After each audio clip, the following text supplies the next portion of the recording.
बिस्मिल्लाहिर्रहमानिर्रहीम। मैं डॉक्टर ज़ीशान एक नई वीडियो के साथ हाज़िर हूँ। उम्मीद है कि आप लोग सब खैरियत से होंगे।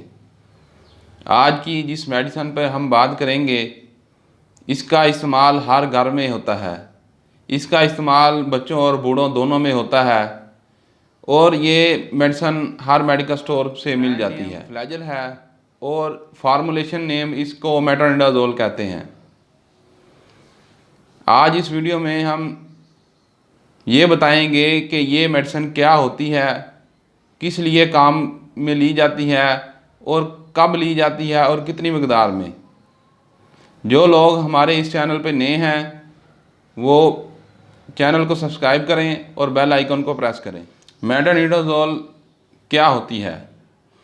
ये एक एंटीबायोटिक और एंटीपैरासिटिक मेडिसिन है। बॉडी में ये मेट्रोनिडाज़ोल बैक्टीरिया और पैरासाइटिक इन्फेक्शन को रोकती है। बैक्टीरिया और पैरासाइटिक को इनहेबिटेट करती है और बैक्टीरिया और पैरासाइटिक के जो न्यूक्लियस सिंथेसिस होती है उसे रोकती है। बुनियादी तौर पर ये ग्राम नेगेटिव जो इन्फेक्शन होता है और एनारोबिक जो इन्फेक्शन होता है, इनके बैक्टीरिया पर ज़्यादा असर। मेट्रोनिडाज़ोल के नुकसानात में है कि मुंह का जायका कड़वा हो जाता है, कोई चीज़ खाने को दिल नहीं करता, भूख की कमी हो जाती है, पेट भरा भरा हुआ लगता है। मेट्रोनिडाज़ोल के इस्तेमाल के बारे में बताएंगे कि जो मेट्रोनिडाज़ोल है ये मसूड़ों के इन्फेक्शन, मैदे के इन्फेक्शन, अल्सर के इन्फेक्शन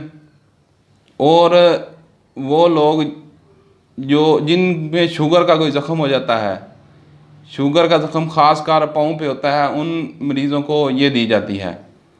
डायरिया में भी ये मरीज़ों को दी जाती है और उसके बाद गले के इन्फेक्शन के लिए भी दी जाती है। ये जो मेट्रोनिडाज़ोल है ये एंटीबायोटिक के साथ दी जाती है। इसे डायरेक्ट इस्तेमाल नहीं करते, इसे किसी मेडिसिन के साथ या एंटीबायोटिक के साथ इस्तेमाल किया जाता है। मेट्रोनिडाज़ोल की डोज़ के बारे में बताते हैं कि ये 400 mg की टैबलेट फॉर्म में मौजूद होती है, सिरप फॉर्म में भी मौजूद होती है। बच्चों में ये 15 ग्राम पर kg बॉडी वेट के हिसाब से दी जाती है और बड़ों में अगर नॉर्मल इन्फेक्शन है तो इसको सुबह दोपहर शाम इस्तेमाल किया जाता है और इसको 2 से 3 दिन के लिए इस्तेमाल किया जाता है। अगर इन्फेक्शन ज़्यादा है तो आप इसे 6 से 7 दिन के लिए भी इस्तेमाल कर सकते हैं। अगर इसका लगातार इस्तेमाल करना हो तो 2 से 4 हफ्तों तक भी इसका लगातार इस्तेमाल किया जाता है। वो माएँ जो बच्चों को दूध पिलाती हैं, फीड करवाती हैं, वो इसका इस्तेमाल कर सकते हैं। ये थी हमारी आज की वीडियो मेट्रोनिडाज़ोल पर। नेक्स्ट वीडियो के साथ हाज़िर होंगे, तब तक के लिए अल्लाह हाफिज़।